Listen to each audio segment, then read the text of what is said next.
Karnataka's trajectory from a progressive, secular state to a communal state has been a very interesting and crippling one. In 12th century, we had Basavanna, who spoke much before Marx about the dignity of labor, about equality, about rationality, and specifically against Brahmin hegemony. But today, all those who claim to be Basavanna's followers are BJP followers. It's totally against whatever Basavanna stood for. In the 19th century, there was a very famous singer called Shishinala Sharif in Karnataka. He was known as the Kabir of Karnataka. Recently, a Muslim girl, Suhana, was in the news because she sang a bhajan for Tirupati's Balaji. But of course, the media always got it wrong. Because she sang a Hindu song, I saw exactly 4 messages condemning her. But media said she was being trolled. Actually, there were many more tweets and social media posts supporting her. And to think that, we were the state where Shishinala Sharif was there, whose guru was actually Govind Bhatt. He was a Brahmin. And he had put the Janivara, the sacred thread, to Shishinala. And of course, their contemporaries had criticized both of them. But then Shishinala became so popular that when he died, both Muslims and Hindus said that he belonged to them. And actually what happened was that when he died, both Hindu rituals and Islamic rituals were followed. Even today, on his grave, every year, both Muslims and Hindus go and pray. And of course, 20th century, we had someone called Kuvempu, a Gnanapith Award-winning writer, who led a kind of a movement, intellectual movement in Karnataka, where he called people to come out of their castes and communities and become universal person.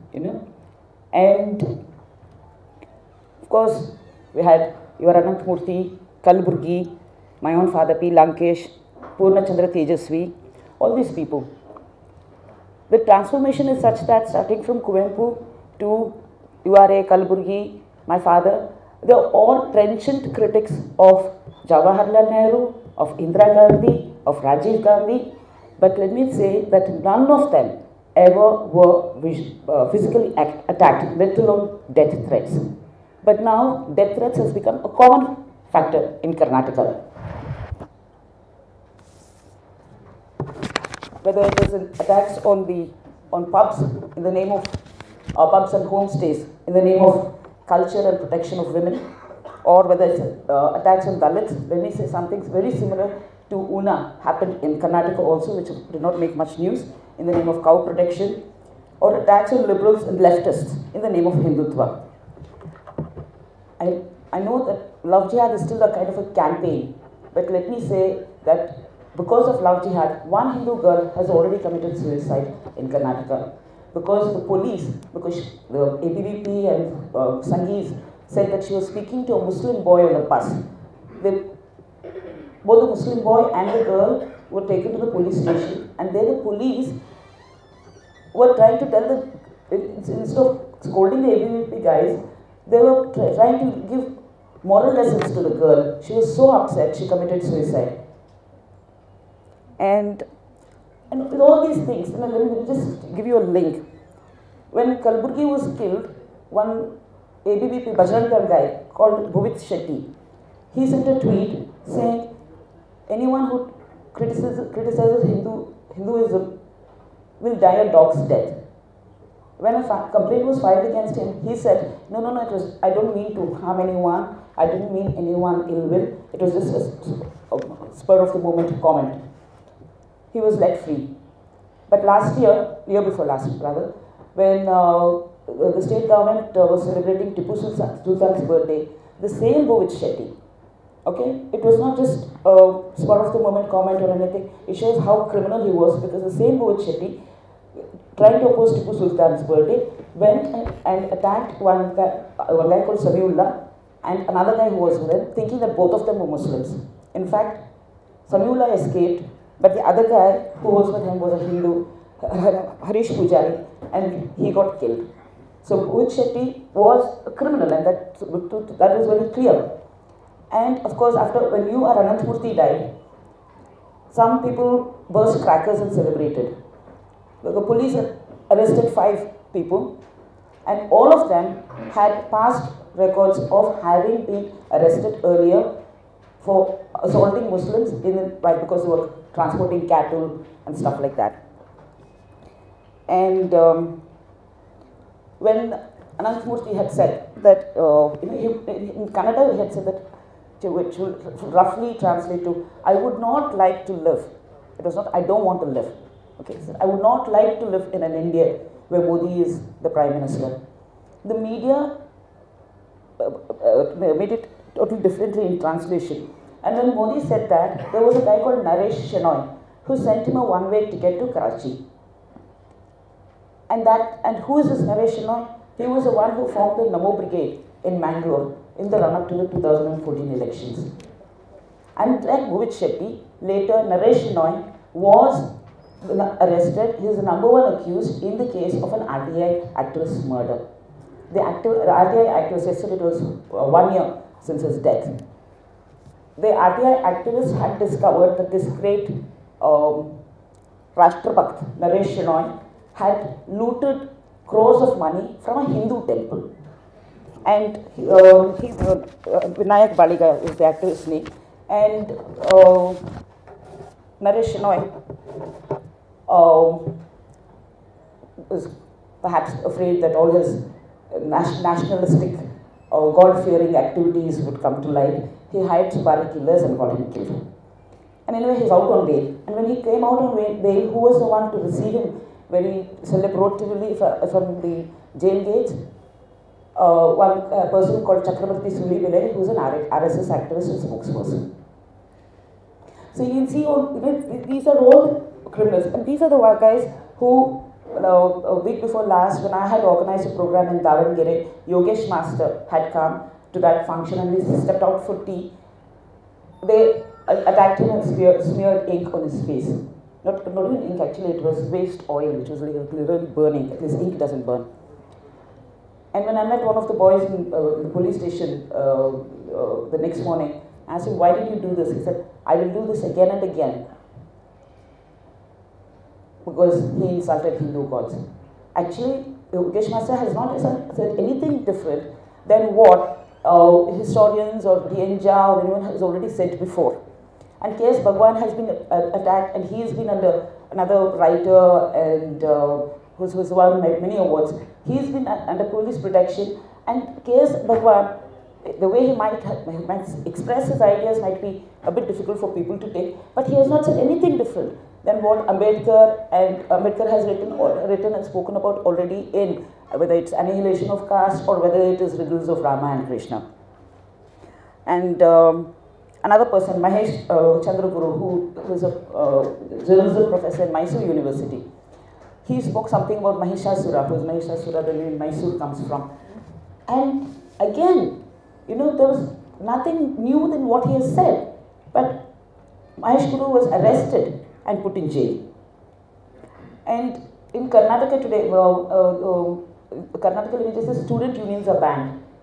So that's, but there is something happening in the coastal and Malnad colleges today, which the students of those colleges don't care how many Rohits kill themselves, don't care how many Kanayas and Umars and Anirbans are jailed, don't care if any Najibs disappear or Rajni Krishnas die.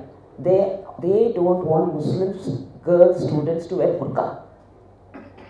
And they've started this revolution there. So if you girls wear burqa, we'll wear saffron scarves.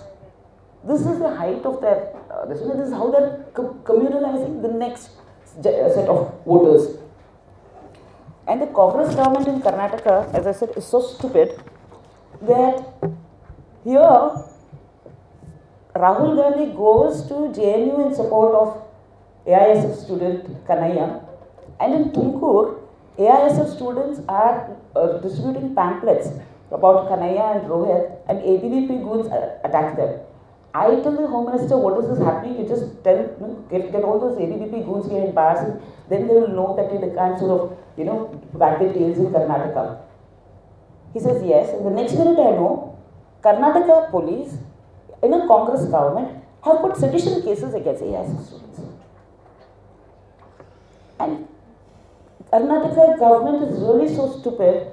Let me tell you, last year, thousands of illiterate, lower class women who work in the garment factories in Bangalore spontaneously came out onto the streets.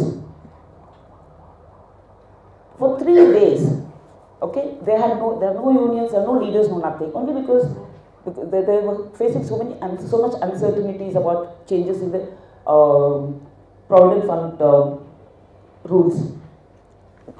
The Congress government should have used that, because those women were not just fighting for themselves, they were out on the streets for all the labor classes across the country. The Congress government should have gone and stood with them so that they could use it as a stick against the Modi government. Instead, what did the Congress government do? Let the police on them to lathi charge those women. So that's why I said. And there are lots of things I can discuss later. All of us, of course, secular forces, we are trying to sort of form network of movements, and one of the most successful ones we had recently was Chalo Udupi, of which Akila, who is here, was a major important part.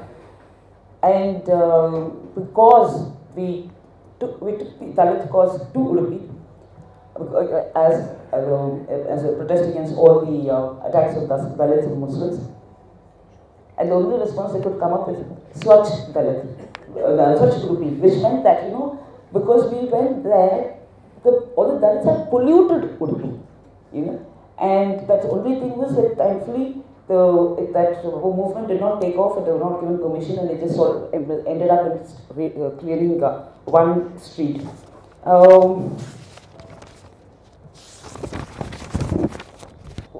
Let me come back to the point that I started with. Elections next year, and let me tell you, we have no dearth of Yogi Adityanaths in Karnataka. Once Chief Minister Siddaramaiah said that he doesn't eat beef, but should he eat, no one should object. And there was a BJP leader who said he would chop off Siddaramaiah's head and play football with it in the center of town. What I fear is that, earlier when these things, when Burit Shetties happened, we used to think that it was some abnormal things being done by some abnormal people.